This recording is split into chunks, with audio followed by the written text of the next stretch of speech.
Rabbi ज़िदनी इल्मा। औज़ुबिल्लाहिमिनश्शैतानिर्रजीम बिस्मिल्लाहिर्रहमानिर्रहीम। अस्सलाम वालेकुम प्यारे स्टूडेंट्स, उम्मीद करता हूँ आप सब खैरियत से होंगे। आज हम पार्ट्स ऑफ स्पीच का आखिरी पार्ट पढ़ने जा रहे हैं, वर्ब। बाकी साथ हम पढ़ चुके हैं, तो आज हम वर्ब को पढ़ने जा रहे हैं। ये व्हाट इज़ वर्ब, वर्ब क्या चीज़ है। सबसे पहले मैं आपको उर्दू में थोड़ा सा इसको समझा दूँ कि वर्ब जुमले का दिल कहलाया जाता है। वर्ब के बगैर सेंटेंस इनकम्प्लीट होता है, यानी सेंटेंस के अंदर वर्ब का होना लाजमी है। तो वर्ब काम करने को जाहिर कर रहा है। हमें बताया गया है, हमें पढ़ाया गया है कि सेंटेंस की तारीफ क्या है। सेंटेंस दो या दो से ज़्यादा अल्फाज मिलके सेंटेंस बन जाता है। तो अभी मैं आप लोगों को एक मिसाल देता हूँ एक सेंटेंस की। अली स्कूल। तो ये तो सेंटेंस आ गया है, इसके साथ आप डेली भी लगा दो। ये सेंटेंस आ गया है, तीन अल्फाज मिलके एक सेंटेंस बन गया है। लेकिन अली स्कूल रोज़ाना कोई इसका मतलब नहीं है। फिक्रे में हमेशा तीन चीज़ें होती हैं। एक होता है सब्जेक्ट, एक होता है वर्ब, एक होता है ऑब्जेक्ट। ये मिलके एक सेंटेंस बनता है। तो अब इस सेंटेंस में कहीं वर्ब नज़र आ रहा है आपको? नहीं आ रहा। तो इसका मतलब है कि ये सेंटेंस इनकम्प्लीट है। तो इसके अंदर अगर मैं वर्ब लगा लूँ तो ये पूरा सेंटेंस बन गया है। अली गोज़, सॉरी इसके अंदर मैं प्रेपोजिशन बोल गया हूँ। Ali goes, Ali goes to school daily. तो ये पूरा सेंटेंस आ गया। अब इसका मतलब ही है और कंप्लीट नज़र आ रहा है। तो सबसे पहले सब्जेक्ट क्या चीज़ होता है? जिसकी जो काम करने वाला होता है वो सब्जेक्ट कहलाता है। वर्ब जिसके ऊपर सॉरी जो काम को जाहिर करता है, यानी जो काम को जाहिर करता है वो वर्ब कहलाता है। और ऑब्जेक्ट क्या चीज़ है? जिसके ऊपर काम किया जाता है। तो अली गोज़ टू स्कूल, तो अली क्या है? स्कूल कौन जा रहा है? काम कौन कर रहा है? अली कर रहा है। तो इसका मतलब है अली सब्जेक्ट आ गया है, काम करने वाला आ गया है। तो गोज़ जाता है, तो जाता है, जाना, ये एक वर्क है। वर्क को एक्सप्रेस कर रहा है, एक्शन को एक्सप्रेस कर रहा है। तो इसके बाद जो ऑब्जेक्ट है, ऑब्जेक्ट के ऊपर काम हो रहा है। तो स्कूल के अंदर काम होता है ना, इसीलिए इसको ऑब्जेक्ट कहते हैं। जिसके ऊपर काम किया जाता है वो ऑब्जेक्ट कहलाया जाता है, इसको ऑब्जेक्ट कहते हैं। तो ये एक पूरा सेंटेंस आ गया है। ये इसलिए मैंने लिखा है ताकि आप लोगों को इसमें वर्ब जाहिर हो कि वर्ब की सेंटेंस के अंदर कितनी अहमियत होती है। तो इसलिए इसको सेंटेंस का दिल कहलाया जाता है।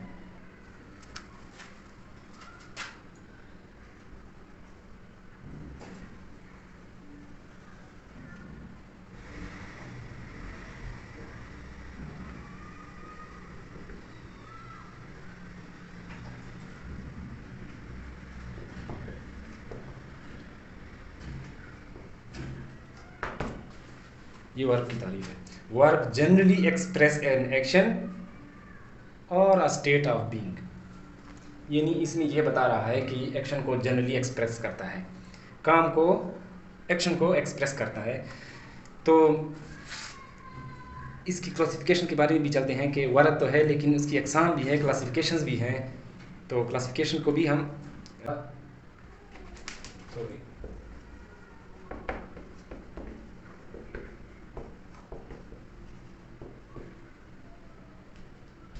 Classification of verb. तो कितनी क्लासिफिकेशन है इसकी? Classification of verbs, action verb है, लिंकिंग वर्ब है, मेन वर्ब है, ऑक्सिलरी वर्ब है। तो वर्ब को ट्रांजिटिव इंट्रांजिटिव भी हो सकता है। तो ये सारी इसकी क्लासिफिकेशन हैं। अच्छा, वर्ब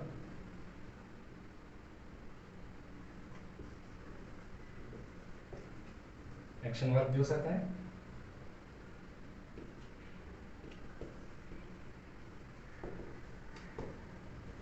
लिंकिंग वर्ब भी हो सकता है,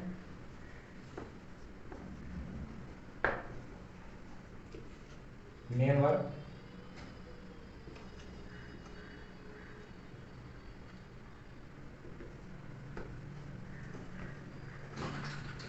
ऑक्सिलरी वर्ब और वर्ब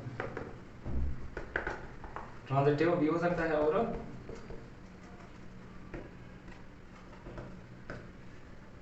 इंट्रांजिटिव भी हो सकता है। तो ये सारे इसके क्लासिफिकेशन है और इसको हम पढ़ते हैं थोड़ा सा गहराई से ताकि आप लोगों को पता चले कि कौन कौन सी वर्ब हैं। तो सबसे पहले हम पढ़ते हैं एक्शन वर्ब को। वर्ब के अंदर ये क्लासिफिकेशन हम इसके पढ़ते हैं।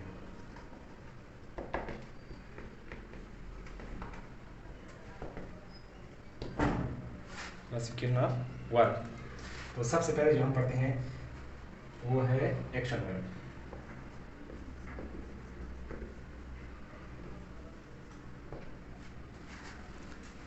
What is action verb? तो एक्शन वर्ब की सिंपली तारीफ मैं आपको बताता हूँ। शोज एन एक्शन, जो काम को जाहिर करता है।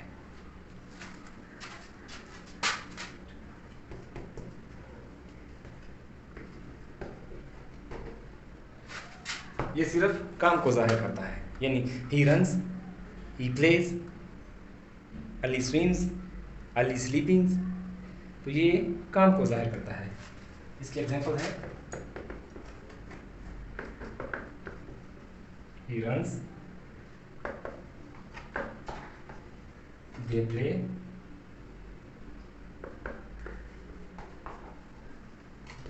we study।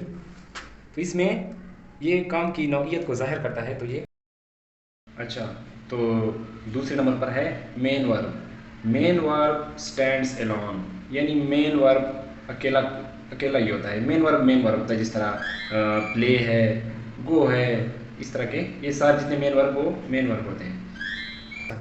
तो लिंकिंग वर्ब के बारे में आप पढ़ते हैं कि लिंकिंग वर्ब क्या चीज़ है। What is linking verb? Linking verb का काम है सब्जेक्ट को एडजेक्टिव से मिलाना, लिंक करना। Link the subject to an adjective. इसमें मेन वर्ब नहीं होता, ये डायरेक्ट सब्जेक्ट को एक एडजेक्टिव से मिलाता है। और एडजेक्टिव सब्जेक्टिव को तो मैंने बता दी कि काम करने वाले को सब्जेक्ट कहते हैं। और एडजेक्टिव हम पढ़ चुके हैं। एडजेक्टिव को मैंने बताया था कि ये नाउन और प्रोनाउन की खासियत को जाहिर करता है, उसकी बुराई या अच्छाई को जाहिर करता है। ये एडजेक्टिव कहलाता है। तो लिंकिंग वर्ब को कैसे हम इसकी डेफिनेशन करेंगे? इसकी डेफिनेशन ये है कि linking verbs link the subject to an adjective. Linking verb link the subject to an adjective. ये सब्जेक्ट को एडजेक्टिव के साथ लिंक करता है, मिलाता है। तो कैसे मिलाता है, इसकी एग्जांपल लेते हैं।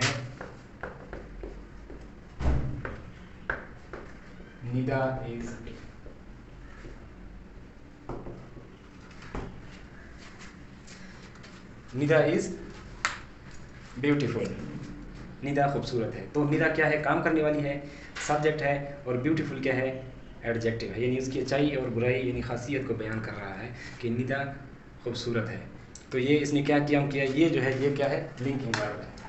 इसने लिंक कर दिया सब्जेक्ट को एडजेक्टिव के साथ।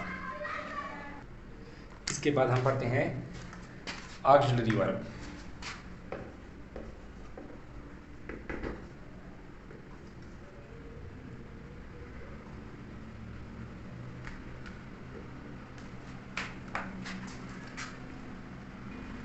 अब हम पढ़ते हैं ऑक्सिलरी वर्ब, या इसको हम हेल्पिंग वर्ब भी कहते हैं। इसको भी मैं सादा उर्दू में आपको पहले वैसे बताता हूँ कि व्हाट इज़ ऑक्सिलरी वर्ब या what is a helping verb. Helping verb वो वर्ब है जो मेन वर्ब से पहले लगाया जाता है, उसकी हेल्प करता है। मेन वर्ब ही तो इसकी तारीफ हम लिखते हैं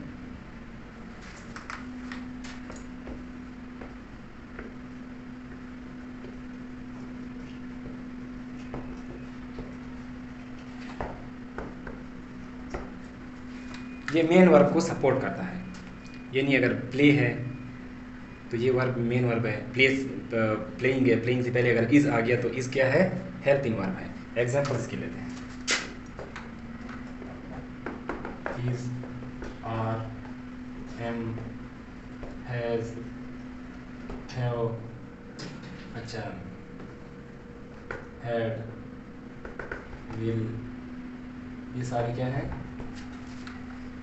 is, are, am, has, have, had, will, etc. These are helping verbs, auxiliary verb. इसकी मिसाल एक लेते हैं सेंटेंस में, he is swimming in the pool. इसकी मिसाल है he is swimming in the pool। तो इसमें दो वर्ब आ गए, एक सेंटेंस में दो वर्ब आ गए। तो ये जो वर्ब है ये है मेन वर्ब, और ये वाला जो है ये है हेल्पिंग वर्ब। तो ये इस जो है ये मेन वर्ब को सपोर्ट कर रहा है। इसी तरह are, they are playing, I am going to school, he has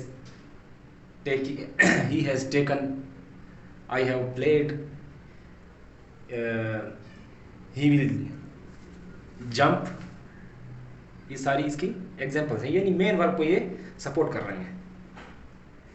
अच्छा, तो transitive verb require a direct object in order to make a sense.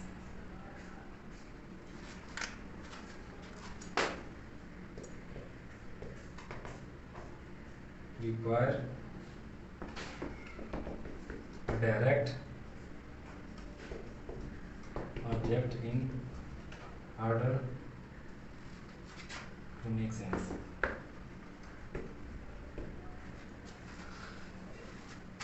Transitive verb require a direct object in order to make sense. यानी ये वो verb हैं जिनके साथ object direct लगता है। यानी अगर हम कहें कि अरसलान टेक्स, तो ये सेंटेंस इसके साथ ऑब्जेक्ट ज़रूरी है, क्योंकि टेक्स, अरसलान टेक्स, ये तो कोई सेंटेंस नहीं है। Arsalan takes Panadol medicine for his headaches, तो ये अब कंप्लीट सेंटेंस हो गया है।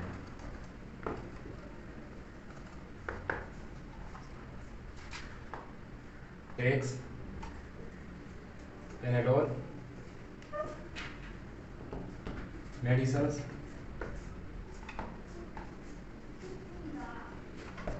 Headaches. Arsalan takes Panadols medicine for his headaches, यानी ये अब सेंटेंस कंप्लीट हो गया।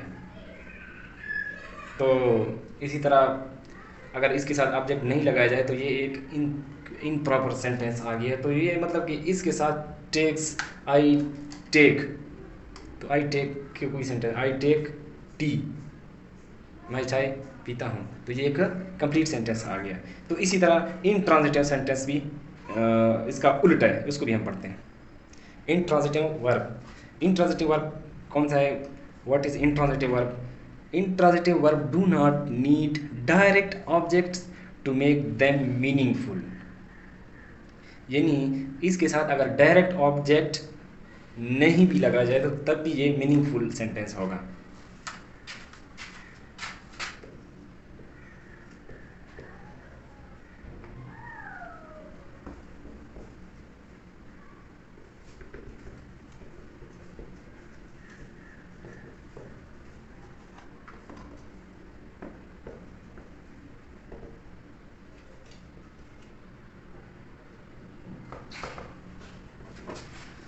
यानी इसके साथ अगर ऑब्जेक्ट ना भी लगाया जाए तो ये फिर भी एक मीनिंगफुल सेंटेंस होता है। यानी इसकी मिसाल मैं देता हूँ, शी स्विम्स,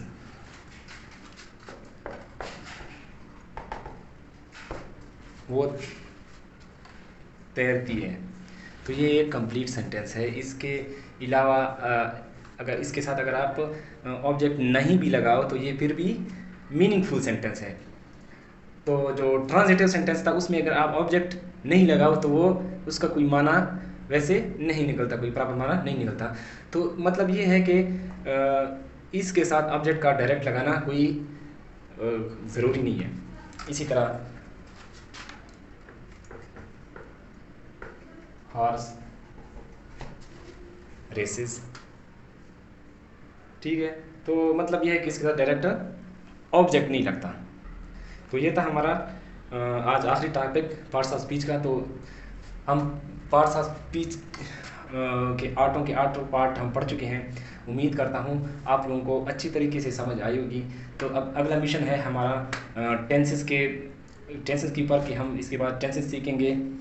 तो इंशाल्लाह वो भी मैं अच्छे तरीके से, सिंपल तरीके से, मैं जब भी लेक्चर देता हूँ उसमें कोई मैं इंग्लिश वर्ड या कोई इस तरह की सिंपल उर्दू में आप लोगों को समझाता हूँ कि आप लोगों को थोड़ा अच्छे तरीके से समझ आ जाए। तो इंशाल्लाह अगले लेक्चर में हम बाकायदा टेंसेस का आगाज़ करेंगे। तो इजाज़त चाहता हूँ आप लोगों से, अपना ख्याल रखिएगा। अल्लाह हाफ़िज़।